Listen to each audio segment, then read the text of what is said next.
Hello everyone, welcome back. This is the sixth video in my video series, the Hypothetical Second Civil War. And this video is basically going to sort of focus on the results. What happens when all this is done and over with.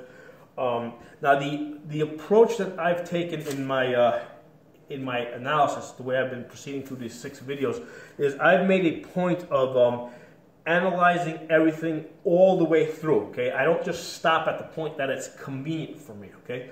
And that's what I find that a lot of people do when they talk about, the coming Civil War. They'll analyze it just to the point that it's convenient for them. The liberals will typically say, yeah, the government's going to drop the bombs and, that's it, the war's over, the conservatives are all dead and, liberals win. And that's not the case because obviously the next day the conservatives start shooting back, okay? And the conservatives think that, they're basically going to, that none of the liberals have guns and that they're just going to wipe them out in one day and that'll be the end of that. And then the conservatives will live happily ever after and no babies will ever be killed again. And of course, that's not the case either because the liberals are going to come back the next day and, they will be shooting and they do have guns, okay? So the approach that I've taken is I've analyzed this, kind of like in the same way I would as like if water were pouring into a room. Okay, when you put water into a room, the water naturally settles to the lowest point and spreads out completely. Okay, and it gets into places that you might not want it to get to. Okay, so I've kind of taken that approach. Okay, it's the same way water spreads to its lowest point and gets into everything. The same thing would happen in a hypothetical civil war. Humanity will fall to its lowest point. Okay, they will do everything and everything from the baby killing, holding children for ransom, trying to use children to coerce, the other side. All that stuff's going to be done, okay? And that's stuff that's usually done in civil wars. Many times it escapes the history books, but that's how civil wars are fought. Civil wars are brutal, okay? Let's take so that's the analysis I've taken, and now let's talk about what the end result of this. The end result of a full-blown civil war. And a full-blown civil war basically means that it's widespread throughout the whole country, and it results. We talked about food and energy shortages. Okay, that right there is going to result in large numbers of deaths. Okay, just the food and energy shortages. We did the video on that when we talked about military involvement or non-involvement, police avoidance. And then we talked about foreign interference. Okay, so in order to discuss a hypothetical second civil war, these are the four components that you have to take into account. Okay, you can't just take one of these by themselves. You have to consider all four of these components. And there's some components I left out, like for example, like the politicians, because they don't matter. I mean, even if they get killed, I mean, they'll just be replaced at some point. So that's something that's really not that important once the shooting starts. Okay, these are the four components that you really have to take into account: food and energy shortages, military, police, foreign interference. Okay, so if you have a civil war where all these factors come into play, basically it would result in the destruction of the United States as we know it. It would no longer be a United States. It would basically be very hard for us to come back and ever reform the United States. And a lot of people make the mistake of thinking that the formation of the United States was somehow inevitable. Okay, that basically we had this revolution, this American Revolution against the British, and a lot of people think that it was inevitable that the 13 colonies would unite to form a United States, and that was not the case at all. If we look at the revolutions, for example, in South America, we see that's not the case. I mean, South America did not, unite into the United South America. Okay, they broke up into all these different countries.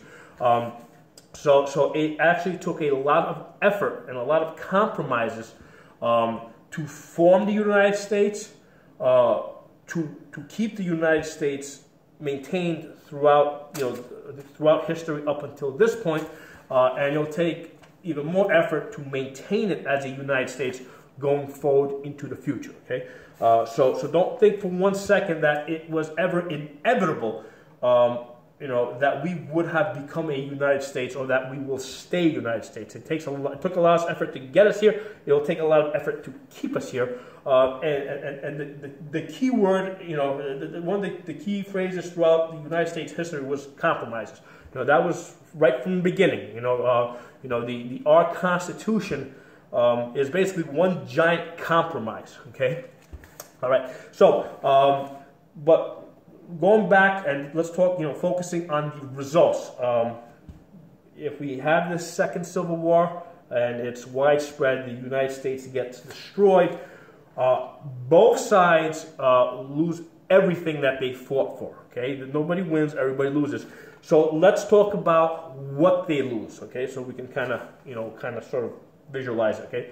And we'll divide this into liberals and conservatives, okay? So what do the liberals lose? What were they fighting for and what are they losing, okay? Well, for one thing, the liberals lose their government structure, okay? All the things that they value, the Social Security, health care, equality conditions, minimum wage, all the things that they get from, that they want from government. They lose all of that because there is no government. The government's been destroyed. It's been completely taken apart, and all they get in return is death. Okay, so so here we have the liberals. They were trying to pass all these anti-gun laws. They're trying to pass all this gun control because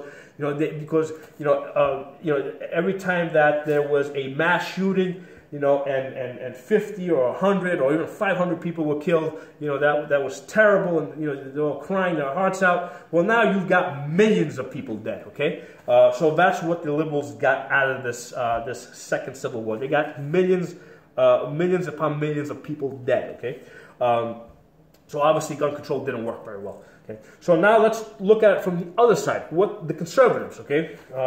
What were they fighting for, and what did they lose? Which basically they lost everything too. Okay, so basically the conservatives, above all, they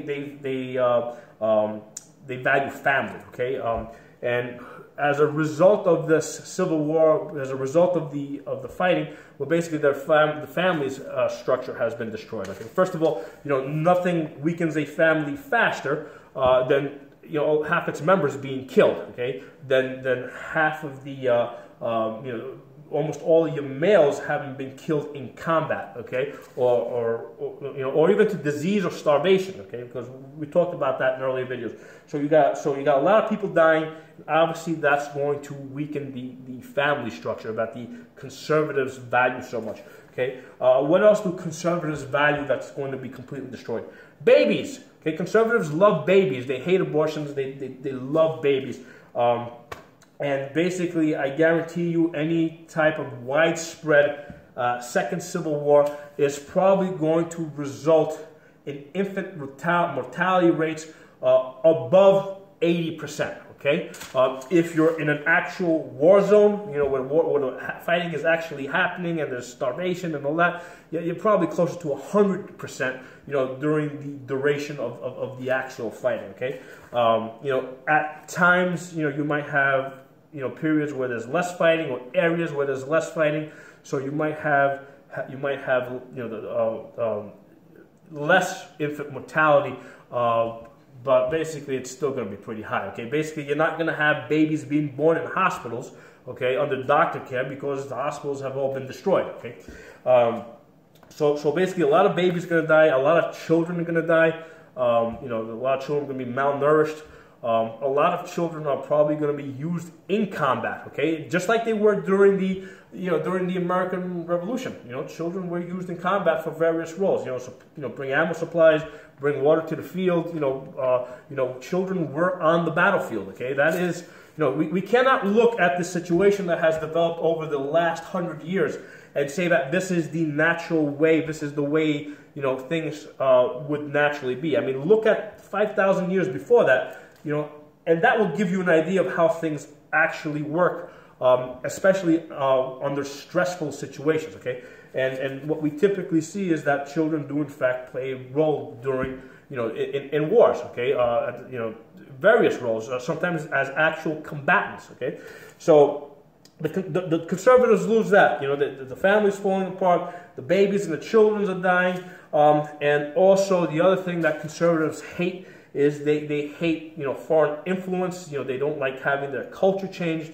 And now what has happened, as a result of the Civil War, as a result of having to, get supplies from foreigners, as a result of having to use, foreigners as combatants and as death squads, now they have even more foreigners here and more foreign influence. And basically, they've sold their soul to foreigners, okay? And what's going to happen is they're going to find that their souls aren't worth very much, okay? Because, and they don't have, because what are you going to buy all those guns with, okay? Where are you going to buy all the supplies, so you don't have money to give them. Your money's worth nothing, okay? You don't have food to give them because you're starving yourself, okay? So what are you going to give to these foreigners? At some point the foreigners are going to say, hey, listen, that country is completely destroyed. The United States can never come back as a nation. So now at that, if their original goal was just to destroy the United States, at some point they're going to realize that they really have no incentive to continue to supply you at that point because you've been destroyed already. So what are you going to trade with? What are you going to give them? You're going to give them the only thing that you have to give them. You're going to give them land, okay? So basically the way you're going to now get your guns and your bullets is, you're going to say, listen, send me a ship full of guns and you can take Manhattan, okay? Or you can take Florida. So in the end, the conservatives who hate foreigners, right? I don't want to say they hate foreigners, but they hate foreign interference or they hate foreign influence here on their land, okay? They're going to end up selling off the United States, so that they can get their guns and they can get the supplies and they can get all the other equipment that they need to keep fighting, okay? So the end result is both sides lose miserably, okay? Nobody wins a second Civil War. So I think the end result here is don't start it, and think it through all the way. Think where it's going to end up. Don't think that the other side is not as clever as you, okay? Talk to you guys next time.